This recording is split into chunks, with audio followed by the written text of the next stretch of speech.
Hello and happy Friday. Welcome to this edition of Gike's Got Game on the River's Edge, broadcasting from the Millvale Studios. I'm Matt Gike, Brian Crawford on the board, and of course, as always, happy to have you along for this 1 hour ride through the sports landscape.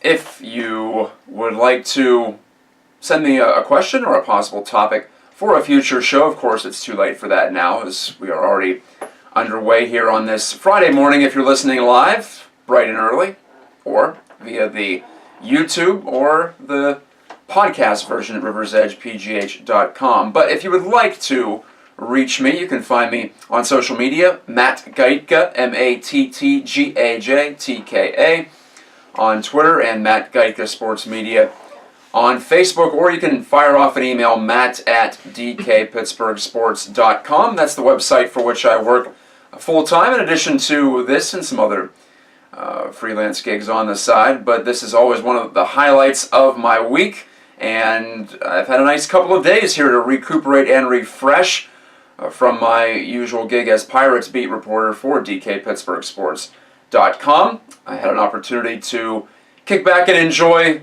Game 4 of Penguins and Capitals. That's always fun, and play some golf on Thursday. So feeling fresh, feeling ready to go, just in time to head back out on the road for another 10-day road trip with the Buccos, as they'll play 3 Central Division teams, St. Louis, Cincinnati, and Chicago. Much more on the Pirates coming up later in this hour. Also, I will kill my weekly cliche, roast it on the spit for you, and a bit of a new segment here, a news roundup, some odds and ends from the Pittsburgh sports scene that may go undetected or that may otherwise slide by my purview on this show. That'll be coming up later in period number 3. This show is structured like a hockey game, 3 periods of content plus a short overtime, and it was actually a short overtime the other night at Consol Energy Center, with Patrick Hornquist scoring just a couple of minutes in. So it'll be more like a regular season overtime.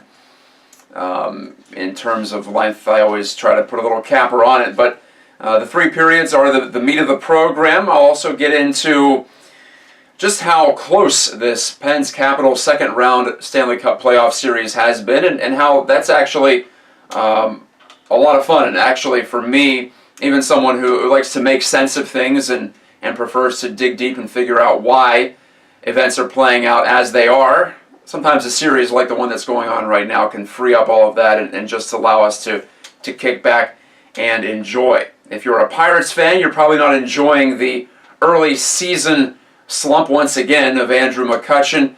I'll get into some of the deeper numbers, some of the data that we can find these days that is available to us online, and try to figure out exactly what's different between this early season slump for McCutcheon and the one he went through last year, which was mostly injury-induced. This time he's completely healthy, but the results still are not there. We'll see if the process is there. We'll see if the building blocks to those results are there.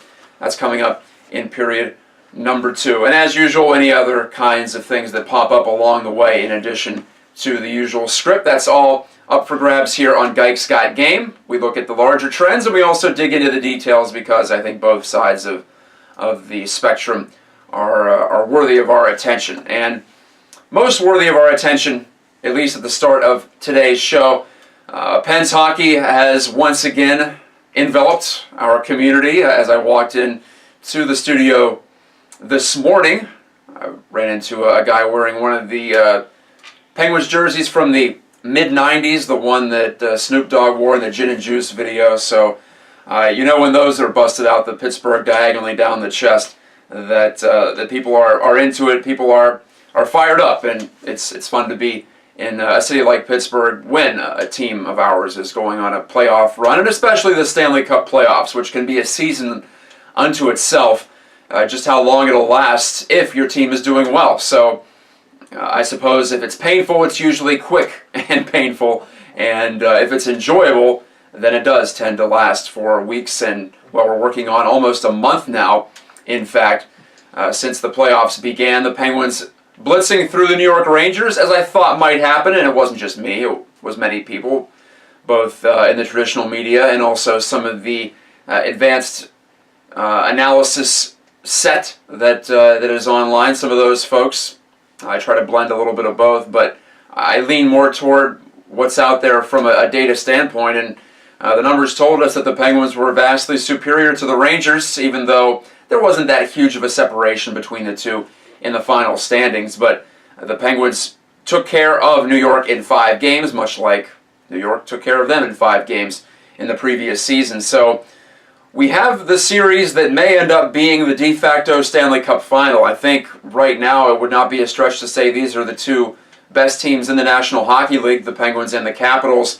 And while the Penguins will carry a 3-1 lead into Saturday night at Verizon Center, this series could very easily be over in favor of the Penguins. It could be 2-2, it could be 3-1 Caps, it could be 4-0 Caps, because each of the games have been decided by 1 goal. 2 of them going to overtime, which of course puts the margin, puts the result even more on a razor's edge, and that seemingly is where this series has been played, not on a 200-foot by 85-foot sheet of ice, but on the head of a pin, because you lean one way and things topple in one direction, and vice versa on the other side. So very small margins for both error and success in this series, as we saw on the winning goal that I mentioned from Patrick Hornqvist Wednesday night at Consol Energy Center, the first playoff overtime goal in the history of that building for the home team, believe it or not. It has been 7 years since the last time a Penguins team won a playoff game in sudden death on Pittsburgh soil, and that was Chris Letang beating, of course, the Washington Capitals in 2009, second round. That was an all-important Game 3 for the Penguins back then. They were down 2-0 and ended up actually blowing a lead in the final minute of regulation at Mellon Arena before Chris Letang found a way to get a deflected puck past, at that time, Capitals goaltender Semyon Varlamov, who played a whale of a series despite the Penguins' 7-game victory that time. Penguins and Capitals has been one-sided when you look at the ultimate wins and losses in the series. It's 7-1, and the Penguins are 1 win away from making it 8-1 in their favor in the all-time playoff collisions between these two franchises. So one-sided in that way, but this series has been anything but. And again, if you looked at those underlying numbers, the possession numbers, your Corsis, your Fenwicks, if you looked at recent history for these teams, it was not exactly reaching to say that this series would come down to Game 7. In fact, I picked the Penguins in 7, and it still may end up coming back to a 7-game scenario. But with the Penguins 1 win away, they just need 1 win in their final 3 games in this series. It is looking unlikely for the Capitals, your President's Trophy winners, your best team by record in the regular season in the NHL, to be eliminated in the second round. And in that way, it seems unfair, because I think at the very least, this matchup deserved to be an Eastern Conference final. And I'm starting to lean toward what the NHL had going actually back in the 80s, when 16 teams were seeded 1 through 16, and you could have a West team playing an East team right away, right from the start. That seems to be the most fair way to go about it, even if travel considerations would be a little complicated. But let's be real, these teams go through tougher travel stretches over the course of the regular season than they would if you play 2 here, 2 there, even if you are bouncing back and forth between coasts. If fairness is what you're after, then you probably don't like this Penguins-Capitals matchup, because, as I said earlier, I think it's a de facto Cup final. I think both teams could easily go all the way, and I think the winner of this series will win the Stanley Cup. So, of course, that's my opinion. That's my reasoned opinion. I get to that through not just hunches and feelings, but also the facts that are out there. And if you looked at the facts going into this season, while the Capitals performed better possession-wise and shots on goal-wise, and really anything but the final game total against the Flyers than the Penguins did against the Rangers in the first round, the Capitals were the superior team in the first round of the playoffs. But over the long haul, which I like to look at, whether it be the final 20-25 games of the regular season or the entire regular season, even taking into account the Mike Johnston days for the Penguins were slightly superior to the Capitals. Maybe not in every way, but in scoring chance differential, in shot attempt differential, they controlled play slightly better than the Capitals over the course of the 82-game season. And even though Game 4 was actually starting to tilt the Capitals' way, much like Game 3 did, much like Game 1 did, the Penguins, as they were able to do in Game 3, despite maybe not deserving it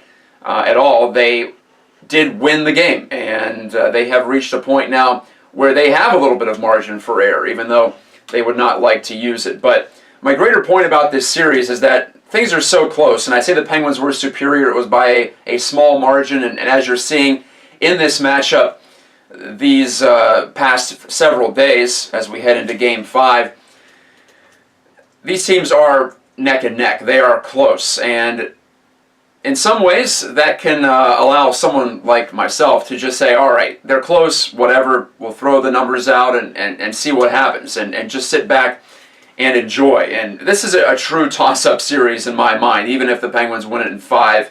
People who watched this series, people who looked at the numbers after the games even, would be able to say that the Capitals probably deserved better if they were to lose in 5 or even 6 games. But I think it's deceiving, and I think it's, in a lot of ways, short-sighted to say, well, the Capitals were the President's Trophy winners, and they should be the favorite in this series. As we have been able to tell, and as research has indicated, actually wins and losses don't mean a ton when it comes to the playoffs. It comes down to how well are you playing in the final couple of months, the final several weeks of the regular season, and how well do you possess the puck. And the Penguins were better than the Capitals in that area, so in the end, if they do prevail, I am not terribly surprised. And this series is coming down to, in a lot of ways, fortune. You look at that last shift by the Penguins in Game 4, in which Patrick Hornqvist beat Braden Holtby between the legs for the game winner. There were several moments where the puck could have easily gone the other way. And in fact, on the previous shift, or maybe 2 or 3 shifts prior to that, Mike Richards had a 2-on-1 for the Capitals after Derek Pouliot, who looked rather rough in Game 4, pinched in the neutral zone unwisely. That led Richards on a chance. Matt Murray made the blocker's save. And then, just moments later, the Penguins a couple of times with Hornqvist and Connor Sheary taking hits to make plays along the side wall, just barely keeping the puck in the Penguins' possession. Then Sidney Crosby doing what he does despite having a banged-up left wrist or left thumb from a slash by Alex Ovechkin. He uses that massive lower body, that strong lower body, to get in against a very, very tough combatant in Matt Niskanen, his former teammate, and the guy he once fought when Niskanen was on the Dallas Stars, in fact. So they've gone against each other before, but Crosby, as he has done countless, infinite times, seemingly, in his 11-year NHL career, wins that battle. That's his fuel. That's the foundation of his success, winning those battles when it comes down to core strength and positioning and ability to have a quick stick. He wins that puck below the goal line, centers it out. Daly can't keep it, but Brian Dumoulin does. All 5 Penguins involved on this shift.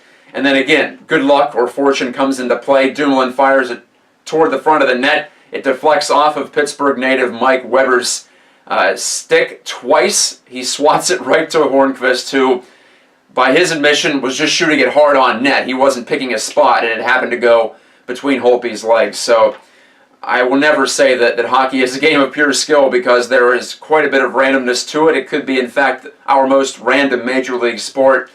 But it's funny because over the long term, I don't want to say the balances even out, because they really don't. There is no hockey god that balances out the equation there in the end. But if you do get the majority of the chances, if you get the majority of the shot attempts and the shots that are legit scoring opportunities, more often than not you win. You tilt the scales and you hope for the best. That would be my description of the best strategy for winning hockey games. And even though the Penguins haven't done that, in fact, consistently over this series, they're facing, as I've said, what I believe will be their toughest opponent of the playoffs, no matter how far they go into the springtime. So sit back and relax and enjoy, or maybe not relax because that's kind of tough when the series and the season is on the line in each of these games, and especially now coming up as we get to the latter half of the best-of-7 series. But it takes a matchup like this for someone like me especially to just free up my mind and enjoy the hockey and just sit back, just take it all in and not be so analytical. That's something I try to do, to take that step away from the computer, from the laptop, from the numbers, and enjoy what made me and what made many of us a hockey fan in the first place. The passion, the intensity, and especially this time of year, the stakes have risen to such a degree that every moment contains drama, and that's why we are on board, I think. That's why the vast majority of us care so much about these games and invest time and money, and also our mental energy into following this and trying to figure it out. I'm not sure you'll be able to figure out this series, but afterwards we will most likely have a Stanley Cup favorite emerge from the mix. We'll take a break on Gike's Got Game. That was our first period. Coming up in the second period, we shift over to baseball, in particular the struggles of Andrew McCutcheon and why even at the relatively tender age of 29, he may already be on the decline. I'm Matt Gike. This is the River's Edge at riversedgepgh.com. Hi, I'm Tom, and I know money. And I'm Matt, and I know funny. Catch us Thursday mornings at 7 a.m. Real financial information For the regular guy. right here at riversedgepgh.com. Your voice for local music.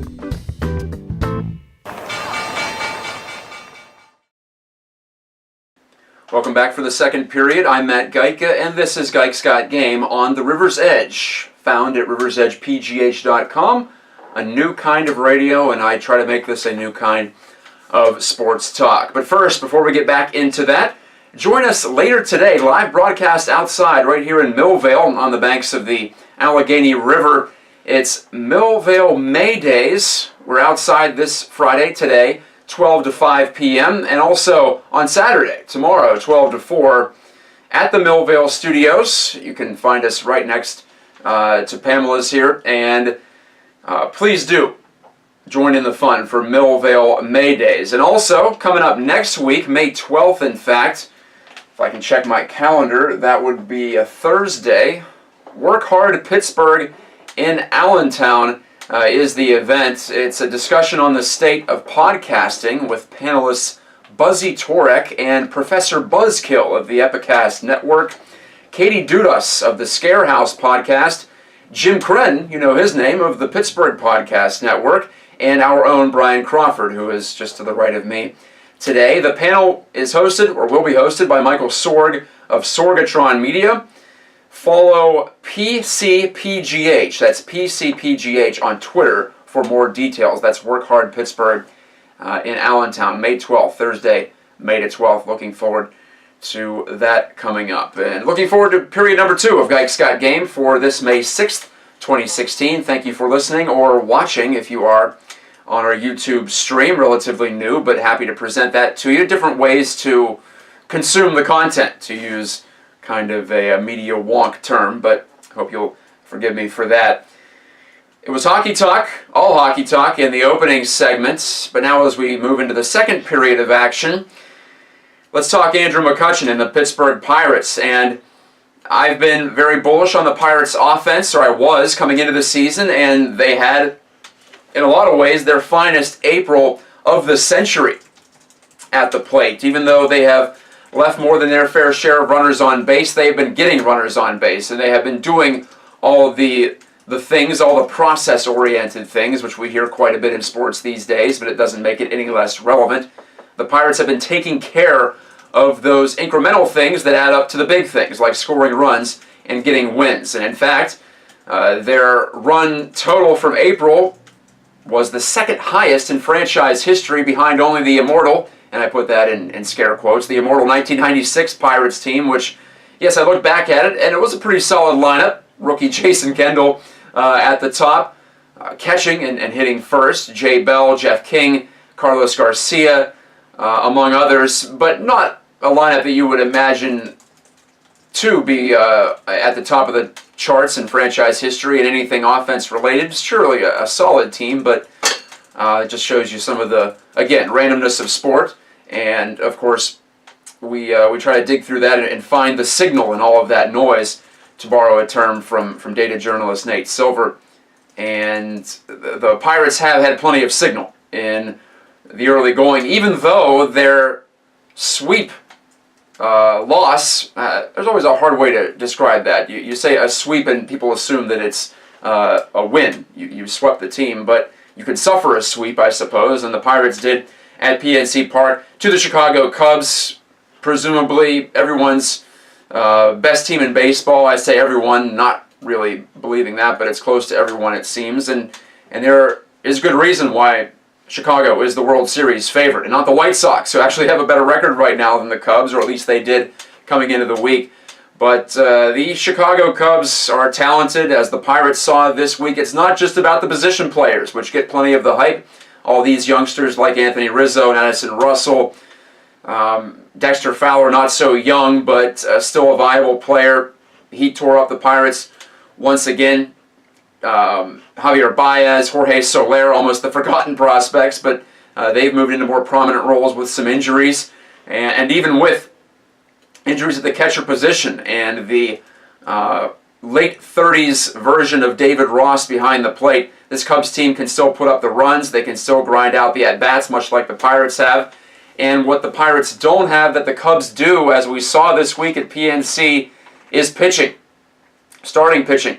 In particular, Jake Arrieta, he defies description at this point, but you also have unappreciated guys like maybe Jason Hamill, who entered the week with a sub-1 ERA. The Pirates got 2 runs off him, and Clint Hurdle said Wednesday afternoon after the Pirates lost their 3rd in a row to Chicago that he felt they did a pretty good job against Hamill, but Arrieta shut them down, and John Lester didn't pitch great on Wednesday, but sometimes it happens. You miss the pitches to hit. The Pirates had their opportunities, could not make a game of it, and as a result were swept. I believe the final cumulative score in the series was 20-5 or 20-6, so not even close. And be sure that the Pirates did not swallow that one too easily as they headed into their off day Thursday, and now a 9-game road trip, as I mentioned earlier in this show, coming up all within the NL Central. So a chance to redeem themselves coming in about a week's time at Wrigley Field. In fact, exactly a week. It'll be next weekend. They'll play the Cubs for the first time in Chicago. But the Pirates' offense falling short, and I think we all expected that the starting pitching would be a work in progress, at least until maybe some of the prospects got their call-ups. Jamison Tyon, Tyler Glasnow chiefly among those. But the offense fell flat, and in past years, we've seen a guy like Andrew McCutcheon carry this team when perhaps the rest of the lineup wasn't doing work.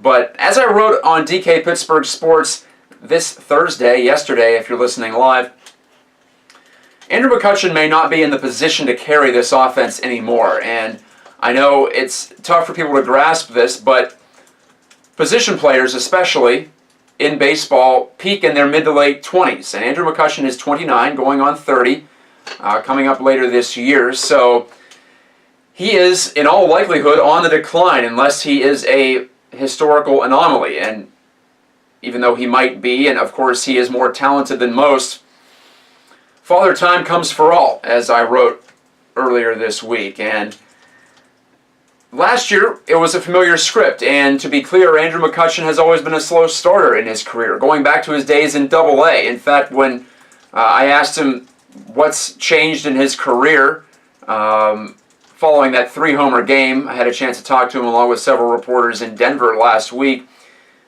He said that he's still a slow starter. That's still something that he has to battle through, and it goes back to his days in Double-A. You might recall, if you're a diehard Pirates fan, and of course, back last decade, the only thing to really pay attention to was the prospects on the farm, but McCutcheon had an awful start at Double-A Altoona, and it was a cold spring, a cold early summer. Maybe that had something to do with it for the Florida native, but McCutcheon, even at this point in his career, when presumably he is accustomed to poor early season weather, when he's accustomed to starting the baseball season and the rhythms that go along with that, he has still not been able to overcome that. So I want to lay that out as a foundation to this argument, because he has always been a little bit slower out of the gates, even though by the time May rolls around, he's right at his typical level, if not even higher, in terms of especially a simple stat like OPS, on base plus slugging. He is in the 700s for his career in April, but May he's up into the high 800s. So he bumps it up pretty quickly. But last year at this time, he was below 200 in batting average, and OPS was somewhere around 500. Andrew McCutcheon was terrible at this time last year. And a lot of that, maybe all of it, could have been attributed to his lower body injury, that left knee, what I believe might have been a sprain. Who knows what it actually was? We never found out. We were never told, and it was never revealed in any other way through various reporting sources. So we can say his knee was compromised, and it appeared to throw off not just his ability to drive the ball at the plate, but also his timing. He was hitting a lot of soft grounders, pop-ups, that type of thing. And those have still been in play this year, as McCutcheon, even after a 4 for 24 homestand, even after a 2-hit Wednesday, he's hitting .229 for an average, .339 on base percentage, well below. Typically he's around 400 there, and a .460 slugging percentage when his career average is much closer to 500. In fact, the slugging percentage is the one thing that's closest to his career norms. But there's no injury to blame this time, and I'm wondering what's going on. So thankfully, due to PitchFX technology, pitch tracking that's out there, you can break it down in any number of ways. But I decided to focus on the swing and miss, because when you swing and miss a lot, there's nothing really that that you can do to encourage more results from that. If you're putting the ball in play, you could say, all right, maybe I'm just getting unlucky. Maybe I could focus on hitting the ball harder to this direction or that direction. I could try to not pull the ball as much. I could try to stay the other way, which traditionally has been McCutcheon's most successful approach. But Andrew's been swinging and missing at a rate that we have not seen in his career. And I'm captain sample size at times. I like to remind people that things don't normalize over a small span, and anything can really happen over a small span of time or a small collection of data. But in terms of pitch-by-pitch data, that tends to normalize a lot quicker than, say, batting average, on-base percentage, slugging percentage, certainly raw numbers like home runs and RBIs, that type of thing. If you look at pitch-by-pitch, you just get more information. So I think you can find more meaningful trends, more, again, signal in that noise when you look at those types of things. And what I'm seeing so far is an Andrew McCutcheon at age 29 who is whiffing much more often than he used to. Not just total strikeouts, not just strikeout rate, which is up to 23%, by the way, up from a career high 19% last year, but on every pitch, on all the pitches, McCutcheon is swinging and missing at 13% of those, and he was at 10% last year, another career high, but 10% is reasonable. 13, 14, 15, where he's been so far this year, that becomes worrisome, because if you're missing, then you're going to be unproductive. That's what it comes down to. And it's not that McCutcheon is chasing more either. That's the first thing I looked at. It's not that he's going outside of his personal strike zone. He's always been a guy who likes to stay in a spot, who has his pitch that he likes to hit. And he continues to be that guy. He continues to be a player who doesn't offer it too much outside the zone. He's not Starling Marte. He's not Josh Harrison by any means. He is still maintaining that profile characteristic at the plate, but he's just unable to hit some of these pitches. And it's not just fastballs either. I was wondering, because at least anecdotally, I've seen him swing and miss at quite a bit of heaters up in the zone and pitches that look like good pitches to hit, but he's not catching up. And I wondered if perhaps some of the natural aging that's going on right now, of course we're all aging, but as you get closer to 30 and beyond 30 in baseball, the bat tends to slow down, and the reaction time more particularly tends to slow down. And McCutcheon, even if he's trying to start his swing sooner, he's not catching up to the fastball, but he's also not hitting the breaking ball either. Both his swings and misses on fastballs and on breaking balls are up about 7% so far this year over last season and over really his career totals as well, somewhere in that same ballpark, if you'll pardon the baseball pun. But so he is being fooled by all types of pitches, and the one, I guess, classification of pitch that really gave him trouble last year, that didn't previously in his career, is off speed, and he was whiffing on nearly half of off-speed pitches last year, which was a pretty large jump over where he'd been earlier in his career. And that might be counterintuitive if your hypothesis, like mine, is that he has to start his swing a little bit sooner. Well, that shouldn't really hurt him for breaking balls, but it actually might, because if he has to make a call on a pitch just a millisecond or so sooner, then he is more susceptible to be fooled by the off-speed pitches. And we're seeing him miss the off-speed pitches. We were last year. He was able to stay on that fastball, but now the fastball is starting to get by him a little bit more often. The breaking pitch, again, off-speed pitches are getting by him more often. Everything in general is degrading a little bit, and I want to be clear, these numbers can improve. They could get better over the course of the regular season. There is still nearly 5/6 of the way to go in 2016 from a regular season perspective, but I think you have to be troubled, even if you are the most optimistic Pirates fan, about Andrew McCutcheon's look at the plate. Because once again, he is not hurt, we know, as far as we know, but it's not as obvious, at least if he is a little bit dinged up, as it was last year when he was limping around, when he barely played in spring training, when he admitted eventually that the knee was an issue. None of that is in play this year. This could just be old-fashioned decline, old-fashioned aging, getting the better of what could still be a Hall of Fame player and what could still be a superstar player if he's able to recapture what he was doing just a couple of years ago. But he had a slight downtick in results last season,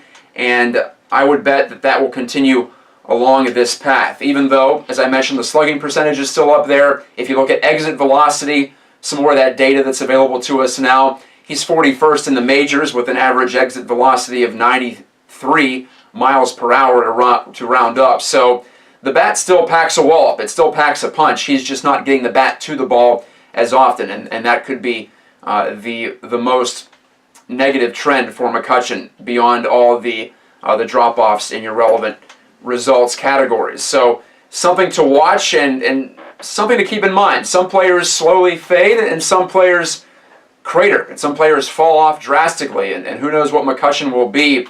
But at least at the plate, I'm not bullish about what he will be able to do in 2016, which of course puts more of an onus on players like Gregory Polanco and Starling Marte, younger players and players with superstar ceilings, to perform and to access that potential. So it looks like Polanco is doing that. Marte maybe a little bit further behind him. But this will no longer be a McCutcheon-driven offense, I don't think. And all that talk about Andrew McCutcheon getting his contract extended in the spring, which I was not a part of, by the way, but you have to report on it when he mentions it and when he's asked about it.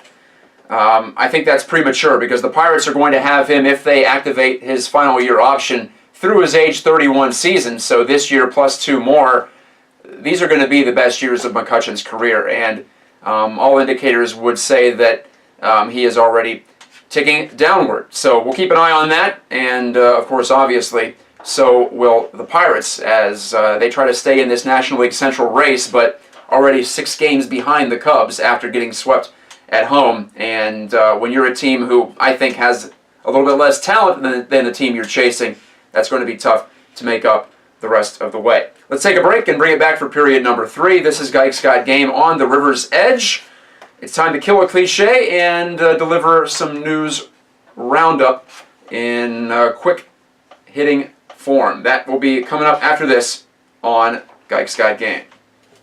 Get your weekly weather forecast every Monday morning on River Talk at 6 a.m. with me, meteorologist Heather Nevels, broadcasting from Millville Studios on the River's Edge Radio Network.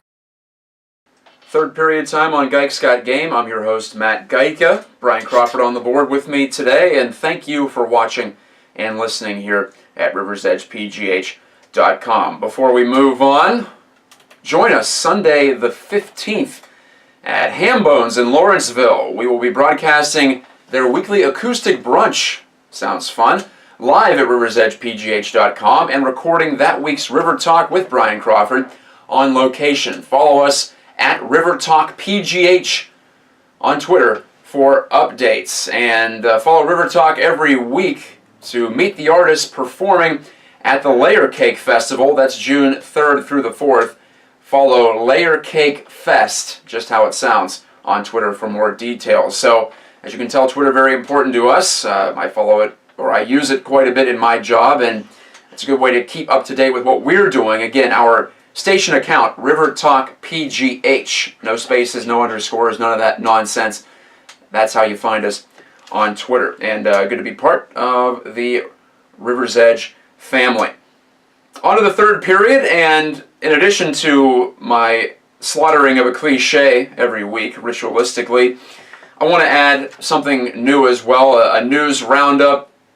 Don't want to let certain things slide by, even if I can't speak to them at length during the course of this hour. And, of course, the last week contained the NFL draft for not just the Steelers, but all 32 teams in the league. And while I ranted about the off-season creep of the NFL and how it seems like there's no time to take away from football, no time to step away, of course, the draft is always relevant. And especially for the Steelers, who were looking for defensive help, they selected in the first round a cornerback, CB, from Miami, Artie Burns, University of Miami.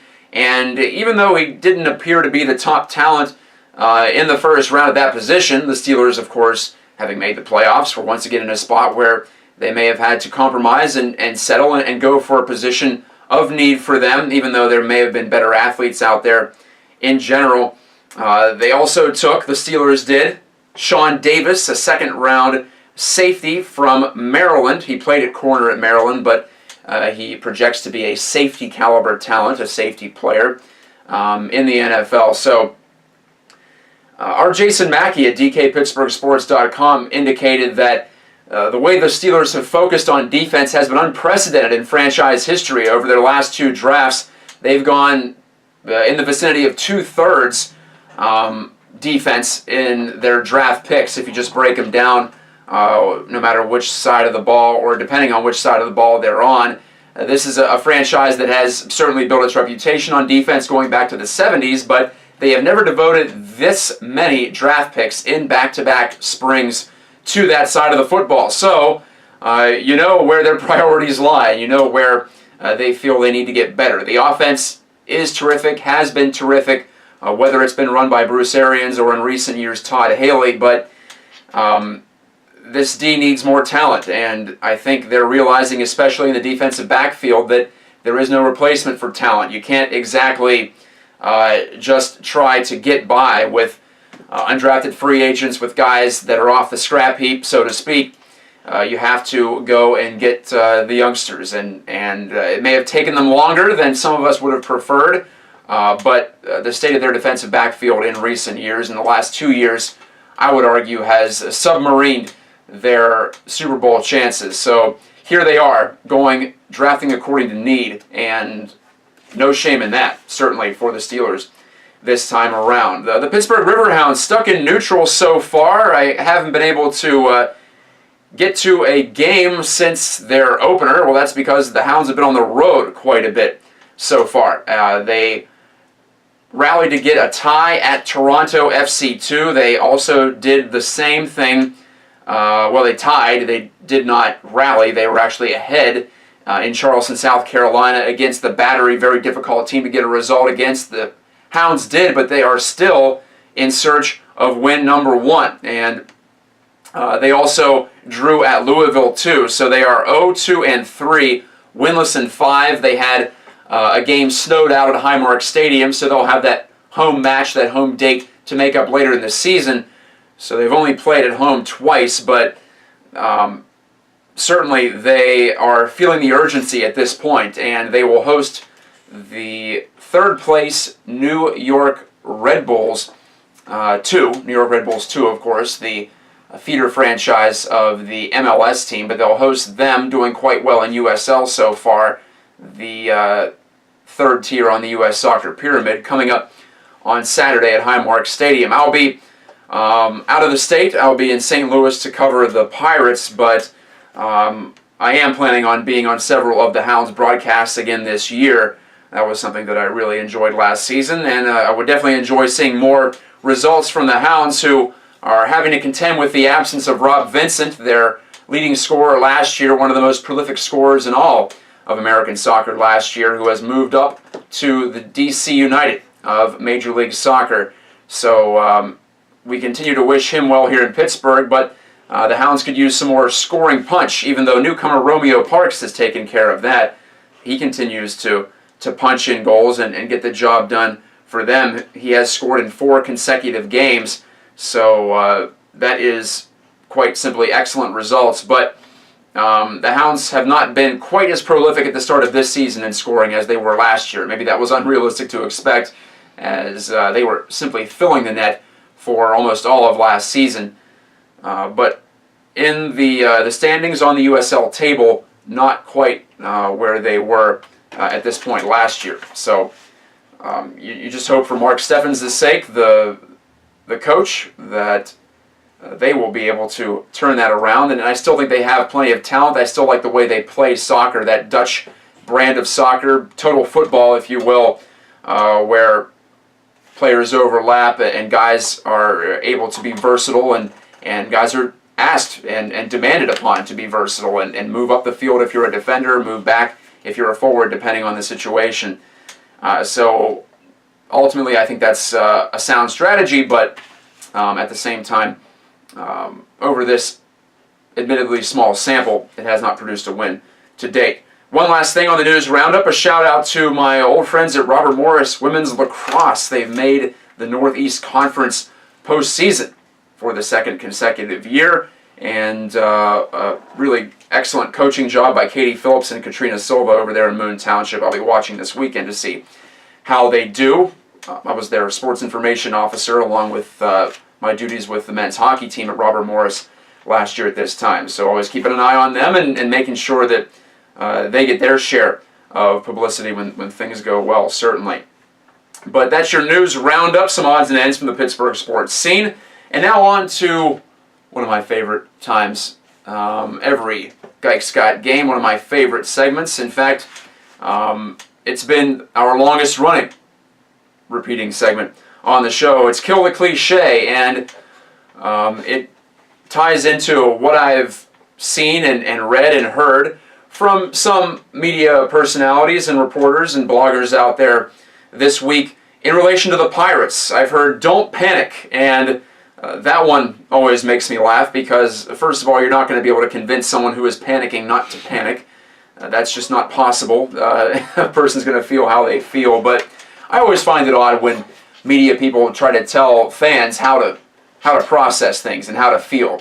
To me, I feel you can present the information, lay it out there, and let the consumer decide for themselves. And when you're telling someone not to panic, not only is that, I think, foolish and worthless, it's also a little condescending, because it comes off as you trying to dictate how someone should feel about their team. And being a sports fan in the first place is irrational. So like I said, it's a waste of time. But maybe panic is a reasonable reaction to getting swept by the preseason World Series favorite, certainly the National League Central favorite in the Cubs, if you're talking about the Pirates this week. And of course, this Kill the Cliche applies across all sports and all situations. But the situation for the Pirates is not good after not just losing all 3, as they did last year at this time to the Cardinals, to fall way behind in the Central race, but to be dominated, to be outpitched, out-hit, out-defended as the Pirates were by the Cubs. I could certainly understand why there would be some panic from some fans and thinking that their team, the Pirates, is falling well behind in the NL Central pursuit. And they have so far, as I mentioned, going into the weekend, 6 games back of the Cubs. So a lot of times emotion can inspire changes, and I know that the Pirates certainly aren't talking about panicking about their position right now, but certainly room for concern, certainly room for worry.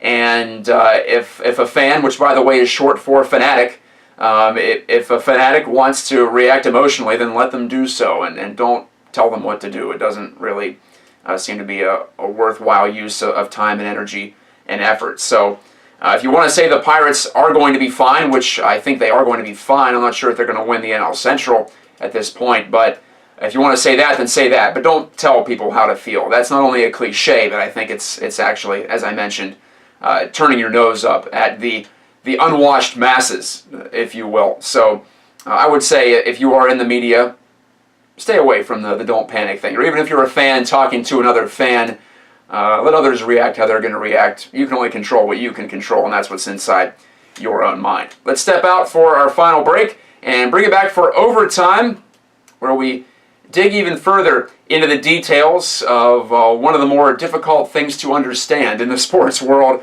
That's been occupying my time, a lot of my time this week, but I still think it's worthwhile. I'll tell you why after this on Gike's Got Game. Hey, this is Lee Prisby from Claymore and broadcasting from Millvale Studios. You're listening to the River's Edge Radio Network. We've headed into overtime on Gike's Got Game, and overtime, as always, mandatory on this program. I'm Matt Gike, your host. This is the River's Edge at riversedgepgh.com. Well, I've killed a cliche. I've rounded up the news. We've talked Andrew McCutcheon's early season struggles. We've also discussed the sheer randomness and joy of Penguins Capitals in the second round. Let's wrap it up with some balk talk. Yes, we're talking about maybe the most esoteric and confusing rule in all of Major League sports, the balk in Major League Baseball. And a friend of mine, in fact, one of the proprietors of the Pens blog, Adam Caldwell, reached out to me to ask me to proofread something he's putting together, which is really interesting and I think worthwhile. Kind of a clarification and a condensation of the Major League Baseball rule book. And the first part of it is explaining the balk. And I'll admit, when balks are called on the field, unlike many fans, I'm often wondering, well, how did the umpire know that the rules had been violated, that a pitcher was trying to either deceive the hitter or the base runner, which is what a balk means. B-A-L-K. Hard to say, not that tough to spell, but difficult to understand. And it's been really worthwhile for me to dig through some of the things that Adam has put together. He's linked to videos. God bless him for all this effort. And it just made me think, as I broke this down and tried to understand balks better, to not just serve the DK Pittsburgh sports readers, but also for my own edification, for my own understanding, to try to shed some light on what can be a very dark and dingy area of the scorebook.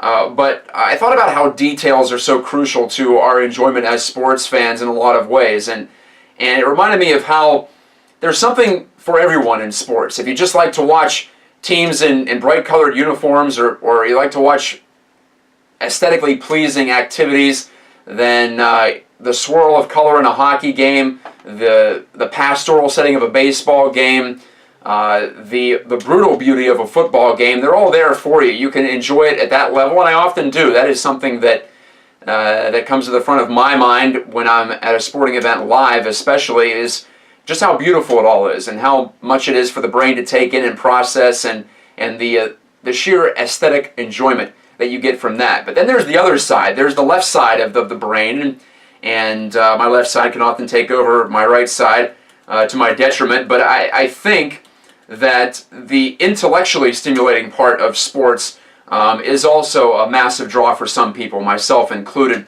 And the balk rule would fall into that. I'm looking through right now on my laptop in front of me all the contingencies, all the details that are entailed in what on its surface is a very small part of the baseball experience for some people, for most people, in fact, if you're not an umpire or a complete diehard, or someone maybe crazy like me who does enjoy the detail. But there is so much to dig into, and a seemingly endless array of possibilities and details that are out there that can captivate, that can interest, that can give us a new angle, a fresh perspective on a sport that we've watched our entire lives, or in my case, since I was just a young teen. So it gives you more. It gives you much more than what's beyond the surface. And I think that, more than anything else, more than the passion of being a fan, more than the enjoyment of analyzing why things happen, just the sheer detail of it,